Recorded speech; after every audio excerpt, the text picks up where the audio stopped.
সম্মানিত দর্শক শ্রোতা, পরম সৃষ্টিকর্তা যিনি অসীম দয়ালু, শুরু করছি তার নামে। আজকে একটা গুরুত্বপূর্ণ বিষয় নিয়ে আপনাদের সাথে শেয়ার করছি। আওয়ামী লীগ পাল্টা হামলা শুরু করেছে সারা বাংলাদেশেই। প্রায় গতকালকে 3 উইকেটের পতন শোনা যাচ্ছে এবং 15 জন বৈষম্য বিরোধী ছাত্ররা আহত হয়েছেন। সে বিষয়ে সংক্ষেপে আপনাদের সাথে শেয়ার করছি। দেখেন, জুন জুলাইয়ের পর এই 5ই আগস্টের যে গণ অভ্যুত্থান, এই গণ অভ্যুত্থানে শেখ হাসিনা চলে যাওয়ার পর দেশে মব কিলিং হচ্ছে, মব জাস্টিস হচ্ছে, লুটপাট, নৈরাজ্য, এমনকি ধ্বংসযজ্ঞ, বাড়িঘর ভাঙচুর, লুটপাট, আগুন, সন্ত্রাসী। সেখানে আওয়ামী লীগ বিগত 6 মাস খুব নীরবতা পালন করেছে এবং দেশের সার্বিক পরিস্থিতি সম্পর্কে শেখ হাসিনা যা বলেছেন সেটা প্রমাণ করার জন্যই গত 6 মাস তিনি নীরব এবং আওয়ামী লীগের নেতাকর্মী ও সমর্থনকারীরা নীরব ছিলেন। যাই হোক, শেখ হাসিনার মিশন এবং ভিশন বাস্তবায়ন হতে যাচ্ছে এবং শেখ হাসিনা যেটা প্রমাণ করতে চেয়েছেন সেটা 5ই ফেব্রুয়ারি প্রমাণ হয়েছে। 5ই ফেব্রুয়ারি তিনি একটা অনলাইনে অডিও বার্তা দেওয়ার কথা বলে সেখানে বাংলাদেশের প্রায় 50টা জেলায় বাড়িঘর ভাঙচুর করেছে, লুটপাট করেছে, সরকারি বুলডোজার দিয়া অর্থাৎ ক্যারেন দিয়া, বেকু দিয়া এই বাড়িঘর ভাঙচুর করেছে।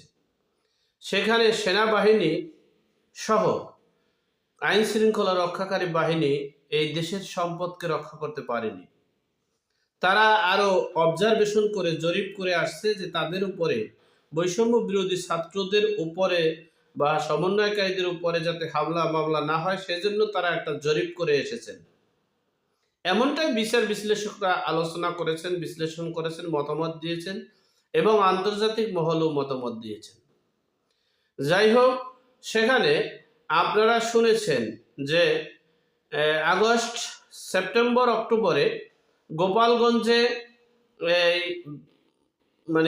সেনাবাহিনী অরাজকতা করতে গিয়েছিল, সেখানে সেনাবাহিনীকে প্রতিহত করেছে আওয়ামী লীগ, গাড়ি ভাঙচুর করেছে, লুটপাট করেছে, ভাঙচুর করেছে আওয়ামী লীগ। এরপরে দেখেন বিএনপির কেন্দ্রীয় স্বেচ্ছাসেবক দলের সভাপতি তিনি একটু দখল করতে যেতে চেয়েছিলেন টুঙ্গিপাড়াতে। সেখানে তিনি এই আওয়ামী লীগের নেতৃত্বে একটা তাদেরকে প্রতিরোধ করেছে এবং তারা কর্মসূচি করতে পারেনি এবং সেখানে স্বেচ্ছাসেবক লীগের কেন্দ্রীয় কমিটির নেতা মৃত্যুবরণ করেছে।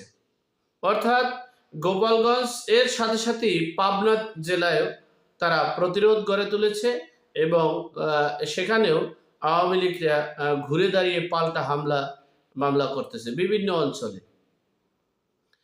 গতকালকে অর্থাৎ 5ই ফেব্রুয়ারির পর 7ই ফেব্রুয়ারি গতকালকে এই ঢাকার গাজীপুরে বীর মুক্তিযোদ্ধা মোজাম্মেল হকের বাড়ি লুটপাট ও ভাঙচুর করতে গিয়েছে।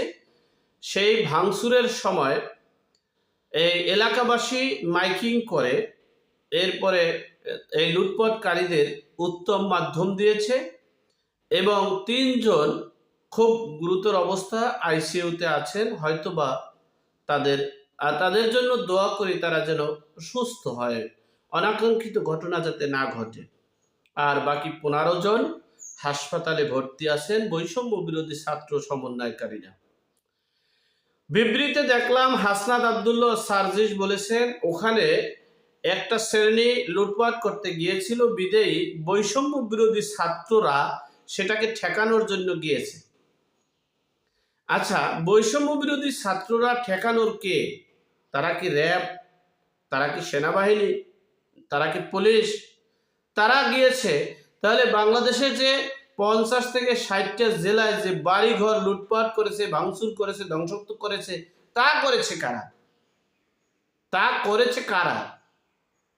আর এই বৈষম্য বিরোধী ছাত্ররা এই যে গাজীপুরের মোজাম্মেল হকের বাড়ি যে ভাঙচুর লুটপাট করতে তারা বাধা দিতে গিয়েছেন, তারা বাধা দেওয়ার কে? এটাই এখন জাতি জানতে চায়। কেন তারা এই ধ্বংসযজ্ঞ চালাচ্ছে? তাদের যারা নেতা কর্মী আছেন, তাদের যারা নেতৃত্বে আছেন, তারা তো সকলে বলেছেন চুপ থাকতে হবে, সময় বুঝে কাজ করতে হবে, হুটহাট করে আবার নীরবতা পালন করতে হবে, আবার করতে হবে। কিন্তু সেই নির্দেশনাও মানছেন না কেন? এই দেশের আইন শৃঙ্খলা রক্ষাকারী বাহিনী তারা এমন অকার্য হয়ে গেছে, তারা শুধু আওয়ামী লীগ এবং আওয়ামী লীগের সমর্থনকারীদের বিরুদ্ধে তারা কার্যক্রম করতে পারছে, আর কোথাও কোনো অপকর্মের বিরুদ্ধে রাষ্ট্রীয় সম্পদ রক্ষণাবেক্ষণের জন্য তারা কাজ করছে না। আর এই অথর্ব ইউনূসের অন্তর্বর্তীকালীন সরকার পারছে না বৈষম্য বিরোধী ছাত্র সমন্বয়কারী ছাত্রদেরকে নিয়ন্ত্রণে রাখতে, পারছে না দেশের আইন শৃঙ্খলা রক্ষাকারী নিয়ন্ত্রণ করতে, পারছে না দেশের ধ্বংসাত্মক থেকে বেরিয়ে আসতে। এই ধানমন্ডির যে ৩২ নম্বর বাড়িটা ভেঙে চুরে লুটপাট করে আগুন দিয়ে এরপরে স্লোগান দেওয়া হচ্ছে নারে তাকবীর আল্লাহু আকবার।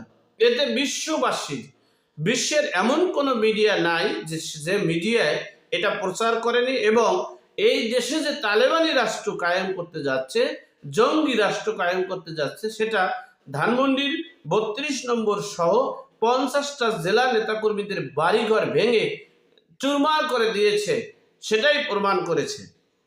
আর সেটা প্রমাণ করার জন্য বিশ্ব গণমাধ্যম এবং বিশ্লেষক, আলোচক এবং গবেষক তারা বলেছেন যে এগুলো সেনাবাহিনীর মাধ্যমেই হচ্ছে, যৌথ বাহিনীর মাধ্যমেই তাদের আশকারা, তাদের ইঙ্গিতে হচ্ছে। আর যদি সেটা নাই হতো, তাহলে সেনাবাহিনী যদি পূর্ব ঘোষণা দেওয়া হয় যে 5ই ফেব্রুয়ারি রাত 9টা বাজে তোমরা সকলে যে যেখানে আসো, যা কিছু আছে তাই নিয়ে বুলডোজার নিয়ে আসবা, সরকারি বুলডোজার, যদি সরকারি বুলডোজার যদি না পাও, তাহলে তোমরা তোমাদের আতুর সাপল যা কিছু আছে তাই নিয়ে সে ভেঙে চুরমার করবা।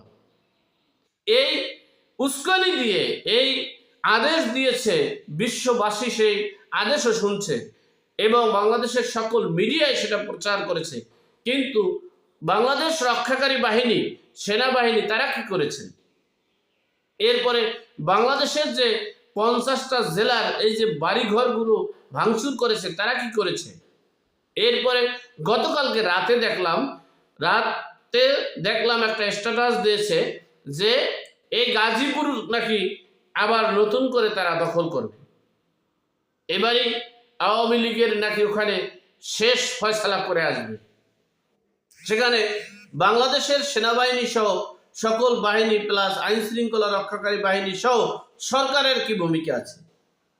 যাই হোক, এরপরে আপনারা শুনেছেন এই সরকার দেশে যে তালেবানি রাষ্ট্র এবং জঙ্গি রাষ্ট্রের দিকে যে ধাবিত হচ্ছে, সেজন্য আমাদের এই কার্যক্রমে সেটা বহির্বিশ্ব প্রমাণ করেছে। কেন?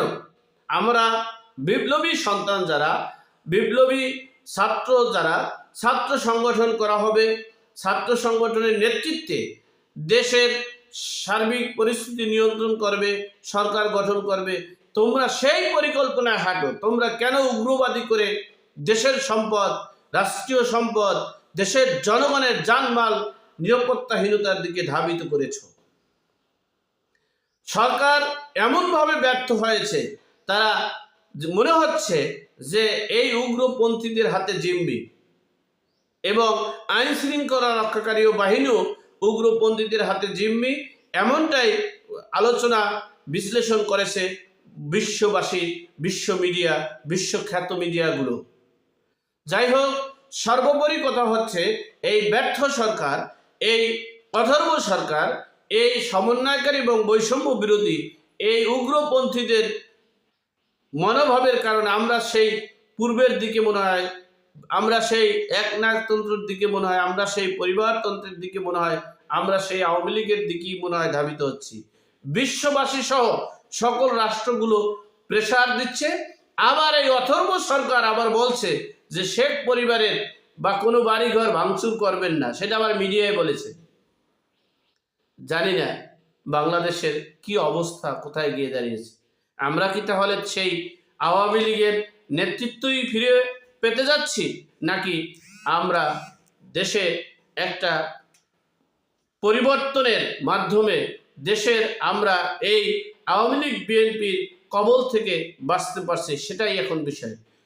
সবচেয়ে সর্বোপরি কথা হলো, বিচার বিশ্লেষণ করে যেটা পেতে যাচ্ছি সেটা হচ্ছে, আমার মনে হয় আমরা সকল কার্যক্রমে ব্যর্থ, সেই আওয়ামী লীগই সফল হতে যাচ্ছে।